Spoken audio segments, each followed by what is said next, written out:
Lihat teman-teman pada pakai motor ini, jangan dulu ikut-ikutan FOMO beli juga sebelum simak ulasan lengkap motor ini di video kali ini.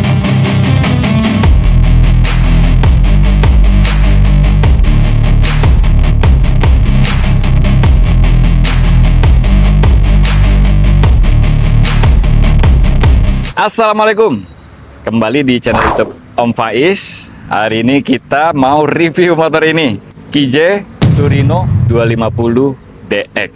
Kebetulan saya beli motor ini udah 1 bulan yang lalu. Udah beberapa kali tag video buat review, tapi selalu gagal. Kita bongkar semuanya. Buat teman-teman yang main motor, pasti udah sering banget denger temennya, kok si Anu beli Torino gitu kan. Si Anu beli lagi Torino. Jadi banyak banget teman-teman kita yang pemain motor yang udah mulai pada beli KJ Torino nih. Nah, kenapa bisa begitu? Kita bongkar satu persatu ya. KJ Torino ini motor apa sih sebetulnya? Kenapa banyak pemain-pemain lama yang beli motor ini? Oke, ini adalah KJ Torino 250 DX.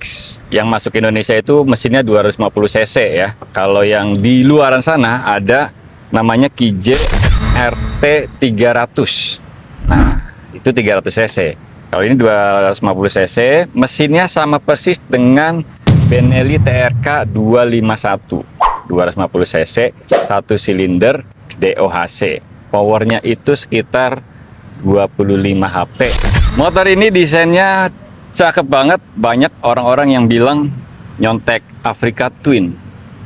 Nggak salah, tapi nggak 100% benar. Karena ternyata motor desain kayak gini itu KJ Motor Group itu pernah develop untuk MV Agusta Lucky Explorer 700 cc. Nah, buat yang belum tahu, ini dia MV Agusta Lucky Explorer, desainnya kayak gini. Pengembangannya dihentikan, akhirnya digunakan di KJ Motor Torino 250 DX ini. Jadi bukan Africa Twin ya, MV Agusta Lucky Explorer. Jadi KJ Torino 250 DX ini motor dual purpose. Dimensinya tinggi ya, jangkung ground clearance-nya tinggi, velgnya jari-jari, shock depannya upside down, dan lain-lain. Jadi bisa dibilang ini kalau di Indonesia, ini salah satu motor adventure yang bikinnya niat gitu, enggak setengah-setengah. Kenapa saya bilang bikinnya niat? Pertama kita lihat aja dari sini nih, dari rodanya. Ini velg jari-jari tubeless coy. Beneran jari-jari tubeless. Ya kalau teman-teman yang kemarin-kemarin mainan BMW GS 310 itu kan banyak yang ganti velgnya pakai jari-jari kayak gini nih. Ini belasan juta nih aftermarketnya. Sedangkan di KJ Torino 250 DX bawaannya udah begini. Jadi emang niat banget. Terus berikutnya shock depan upside down dengan travelnya yang panjang. Ini pernah mentok sampai segini nih. Jadi sekitar 150 mili itu nyampe ya. Nah sayangnya ini masukan juga nih buat KJ Motor Indonesia, nggak dicantumin travelnya berapa. Jadi kita nggak tahu travelnya berapa. Tapi yang jelas ini bukan shock motor harian kayak yang di kompetitornya itu. Travelnya udah lebih panjang, lebih enak buat masuk ke jalur gravel. Berikutnya rangkanya. Nih teman-teman lihat ya. Ini double cradle, semi double cradle. Ini mirip motor-motor buat ini enduro ya. Rangkanya itu simple kayak gini, makanya bobotnya jadi enteng, cuma 150-an kilo. Bandingkan dengan kompetitornya yang 1 silinder juga udah 160-an kilo. Jadi lebih enteng sekitar 10 kilo lebih dibanding kompetitornya. Dan kalau dibandingkan yang 2 silinder ya jauh ya. Enteng banget ini motor ini. Dan dia juga udah dapat crash bar juga, ya kan? Footstepnya udah siap buat berdiri. Remnya itu depan belakang ABS dan bisa dimatiin ABS-nya. Yang belakang untuk masuk jalur ABS rem belakangnya bisa dimatiin. Ini memang motor dual purpose banget. Memang niat banget KJ bikin motor ini. Suspensi belakang, nih lihat nih jarak mainnya. Mantep banget. Jadi memang siap juga buat adventure. Di luar itu ban ya udah pasti ya, karena kompetitornya juga pakai ban dual purpose kayak gini. Terus selain remnya itu ABS, ini rem depan belakang pakai double piston ya. Jadi rem belakangnya juga termasuk yang pakem juga. Dan aksesoris tambahannya dia udah ada ini, rear carrier. Selain itu, lihat nih joknya, ya kan? Joknya ini keren ya, mirip rally sheet gitu ya, dan bisa sampai maju ke sini. Jadi pada saat kita riding itu, pada saat kita ngerem dalam gitu kan, kita bisa tumpuin bobot ke depan sampai segini tuh. Dan ini dia kokpitnya, stangnya fat bar ya, lebar juga tuh. Sini buat matiin ABS nih, ini untuk starter, ini ada hazard. Kalau kita nyalain, tampilannya begini. Di sini ada panah-panah nih. Kita ulang lagi ya. Nih, di sini ada panah-panah. Ini bukan hiasan doang, karena motor ini bisa connect ke Bluetooth pakai aplikasi Carbit Ride. Nah, Carbit Ride di sini nanti bisa jadi GPS kayak Rallybook gitu ya, yang connected itu. Ini bisa connect.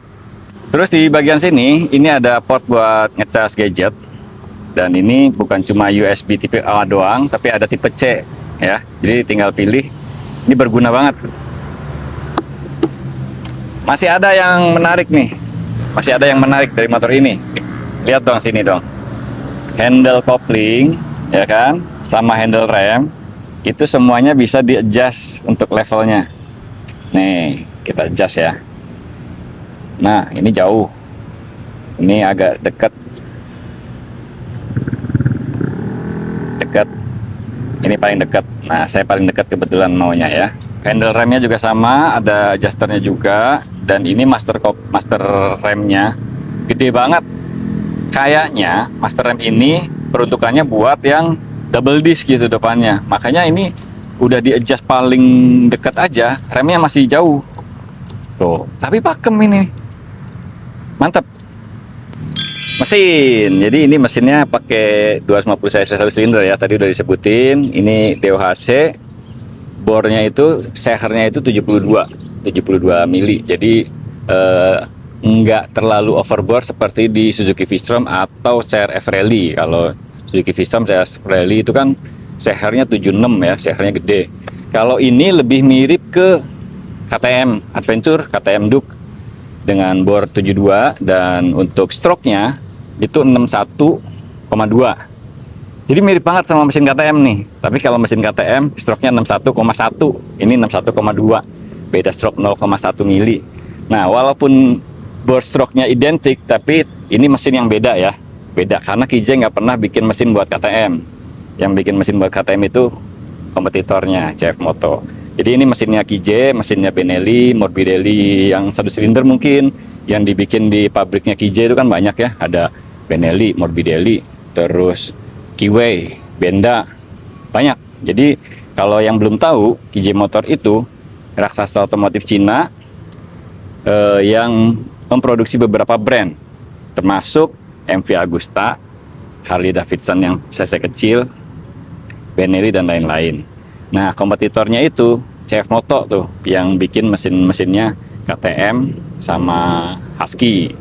Nah, jadi walaupun ini motor Cina, jangan dianggap remeh dulu, cobain aja dulu.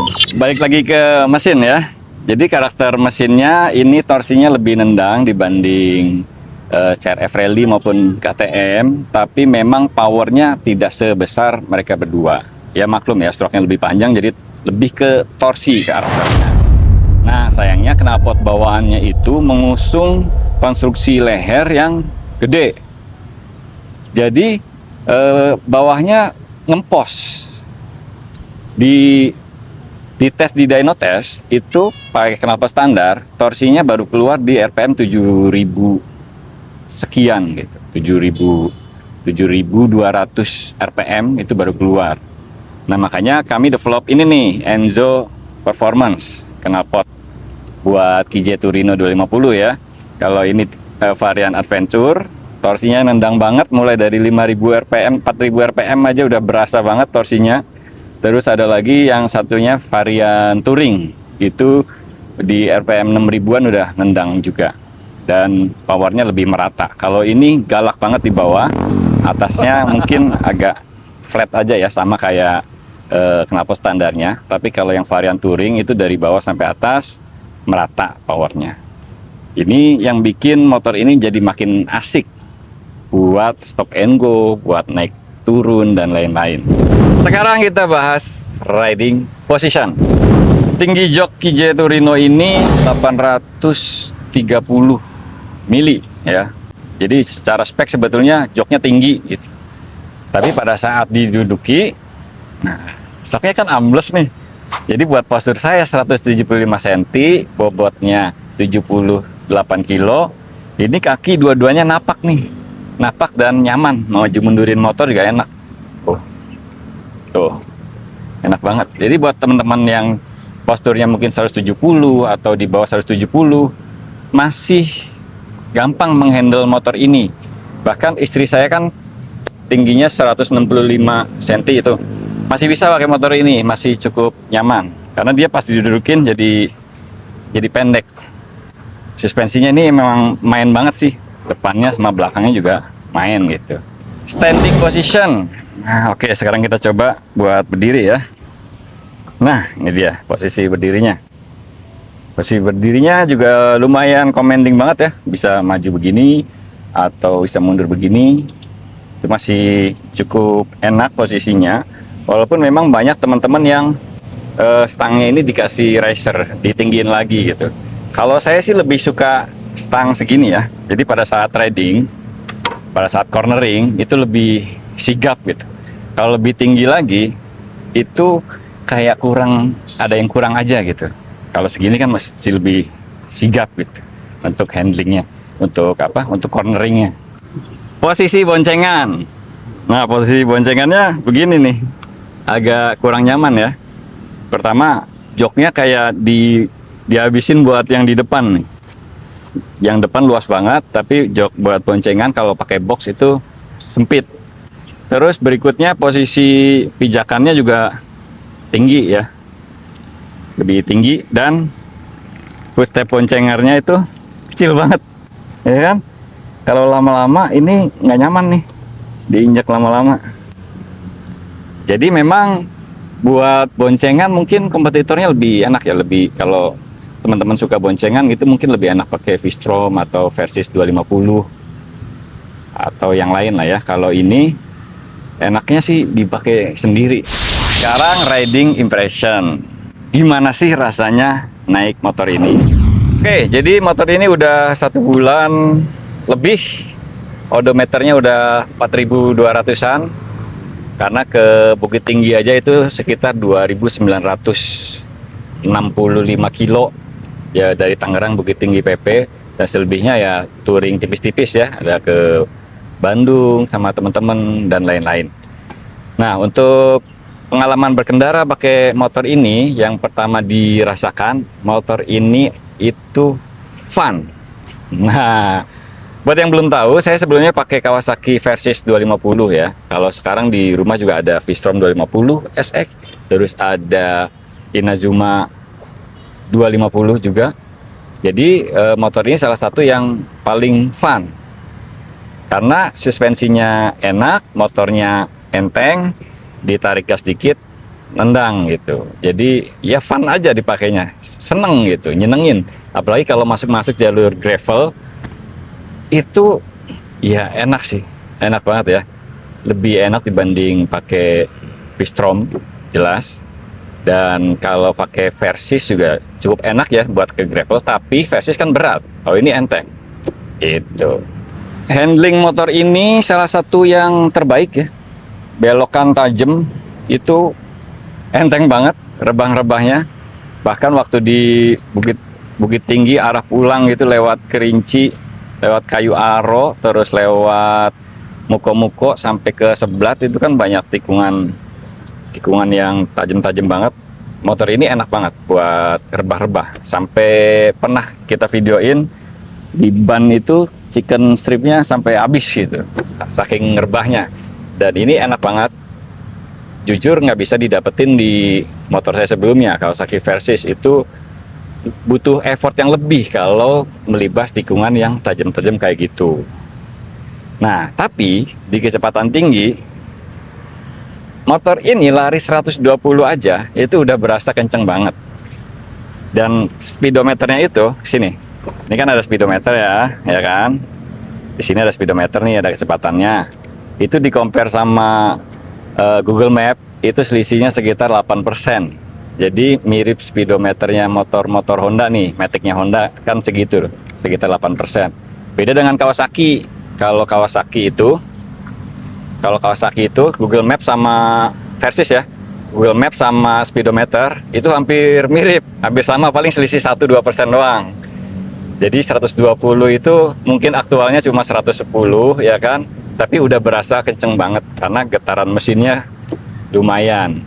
Beda dengan Versys. Jadi kalau pengen rute touringnya itu nanti banyakan lurusan ya kan, pasti saya lebih pilih pakai Versys karena lari 130, 140 itu belum apa-apa, masih relax banget gitu, anteng banget. Nah, tapi kalau rutenya banyak tanjakan, banyak tikungan, ya ini sih lebih asik karena lebih enteng. Suspensi udah dijelasin ya. Jadi di antara keempat motor yang tadi, ini yang paling enak suspensinya, terutama suspensi belakang. Kalau depan sih mungkin imbang sama Versys ya. Versys itu jarak mainnya 130 dan lebih empuk. Kalau belakang, ini yang terbaik sih. Enak banget suspensi belakangnya. Yang belum nyoba, udah buruan cobain. Traksi dan pengereman. Ini pakai ban dual purpose. Traksinya lumayan banget. Kondisi kering itu nempel banget ya. Kecuali hujan ya. Kalau hujan udah beda cerita. Jadi walaupun bannya sama tipenya dengan V-Strom, tapi ini kualitas bannya jauh lebih baik ya. Lebih lengket di jalan kering. Kalau V-Strom itu komponnya lebih keras. Jadi lebih licin gitu, kering aja slide apalagi basah. Kalau ini enggak, kering bisa nempel sampai rebah banget, kalau basah baru kita hati-hati. Namanya juga ban dual purpose ya. Untuk pengereman, banyak yang bilang remnya kurang atau apalah. Kalau menurut saya sih ini udah lebih dari cukup, udah enak banget. Cuman memang harus adaptasi ininya aja nih, jaraknya terlalu jauh ya, karena master remnya gede banget. Pistonnya cuma 2 dan kecil-kecil itu. Mungkin master rem ini cocoknya buat yang rem depannya itu double disc kiri kanan, jadi 4 piston, baru ini bisa masuk ke dalam, bisa lebih enak lagi. Akselerasi dan top speed. Nah, untuk akselerasinya dia enak banget ya, cepat banget naiknya. Kalau top speed ini termasuk yang mungkin biasa-biasa aja. Saya pernah top speed itu cuma nyampe 132 km per jam. Dan itu udah nggak nyaman ya, udah nggak nyaman. Mungkin masih bisa naik lagi karena pernah dicoba sama karyawan saya, itu katanya bisa 142 km per jam. Tapi 132 aja udah nggak nyaman, ya udah gitu. Beda dengan motor 2 silinder ya. Kalau 2 silinder itu pakai Versys itu 145 saya pernah, dan itu masih oke gitu, masih nyaman, masih halus dan masih anteng. Yang disuka dari motor ini, oke, pertama motor ini value-nya bagus banget ya, yang tadi udah sebutin, velgnya bagus, shocknya enak, dan harganya murah ya kan, cuma 51.900. Waktu saya beli ini dapat diskon 2 juta nih di dealer CSK Cuan Selalu Kaya, nama dealernya. Itu dapat diskon 2 juta, jadi cuma 50 juta kurang 10.000 kan, mantep banget dapat motor kayak gini. Terus juga dia fun to ride, terus juga komunitasnya juga solid ya. Kita ketemu teman-teman lama gitu yang pada paham-paham motor, itu banyak yang beli motor ini. Jadi motor ini motor baru, tapi pemainnya muka-muka lama semua, banyakan, mayoritas. Yang pemain lama main motor pengen cobain motor ini boleh juga, pasti nanti ketemu teman-teman lama banyak banget. Yang nggak disuka, mesinnya geter. Mesinnya geter dan nafasnya cenderung cepat habis ya. Ya mungkin sesuai dengan karakter motornya kali ya. Jadi ya kurang enak kalau kita rutenya itu yang butuh top speed. Nah itu yang nggak disuka ya, getaran mesinnya sama. Oh iya, konsumsi BBM Konsumsi BBM-nya ini lumayan boros buat motor 250 cc 1 silinder. Ini nggak pernah nyentuh 30 km per liter, nggak pernah. Rata-rata itu di 24 km per liter. Bandingkan dengan V-Strom, itu bisa 35 km per liter. Jauh banget. Jadi ini jauh lebih boros dibanding V-Strom. Sama-sama 250 cc 1 silinder. Lain-lain, oke. Motor manual berarti kita cek koplingnya ya. Koplingnya ini enteng. Tuh. Satu jari bisa. Terus rasio gearnya juga oke banget. Gear 1 itu enteng banget. Terus gear 2 juga masih enteng. Kayak close ratio gitu, tapi rasionya itu nggak aneh gitu. Jadi sesuai yang kita butuhkan di sebuah motor adventure. Makanya nggak terlalu kagok pakai motor ini. Di 1, 2, 3 itu close ratio semua sampai ke atas. Servis sama spare part. Nah, terus terang kalau servis nggak bisa bicara banyak ya, karena motor ini nggak pernah servis di bengkel resmi nih. Walaupun 1000 kilo itu harus balik, tapi saya ganti oli sendiri, jadi belum pernah masuk. Tapi kalau ngomongin spare part, saya pernah beli ini nih. Nih, beli cover, itu ternyata barangnya ada. Walaupun inden ya, inden sekitar 2 minggu. Kalau fast moving, belum tahu nanti mungkin teman-teman yang pakai motor ini bisa diupdate ya. Mungkin ada yang udah ganti kampas rem atau apa gitu. Tapi kalau yang ini, itu belum ada yang ganti, kecuali ini. Cover ini, karena cover yang bawaan dia dibelah dibelah buat develop itu, buat develop covernya Enzo Performance ya. Nah, jadi part yang diganti ya cuma itu aja, knalpot. Kenapa ganti knalpot ke Enzo Performance? Selain saya memang produksi, tapi memang knalpot bawaannya itu teman-teman, di sini ada katalis gede banget ya kan. Jadi kaki di sini itu panas banget karena katalis itu panas banget memang.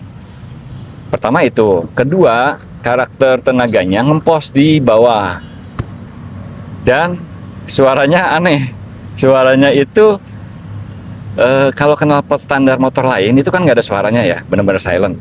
Kalau standarnya KJ Torino 250 itu ada suaranya, tapi agak mendengung gimana gitu.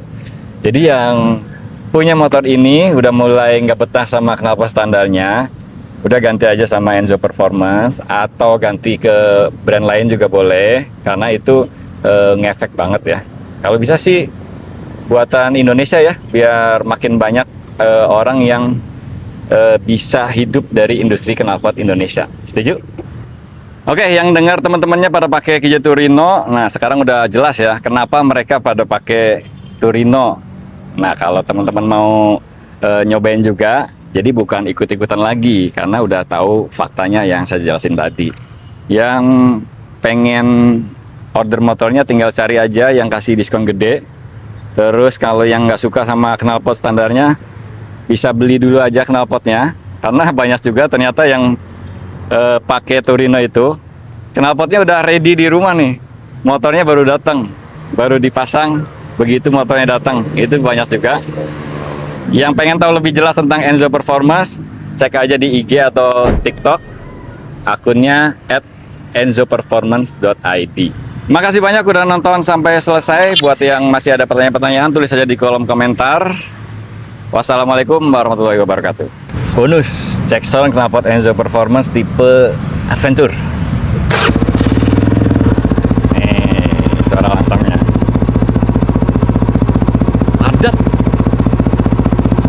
Sekarang kita geber. Mantap banget ini. Padat banget, makanya tarikannya juga galak ya.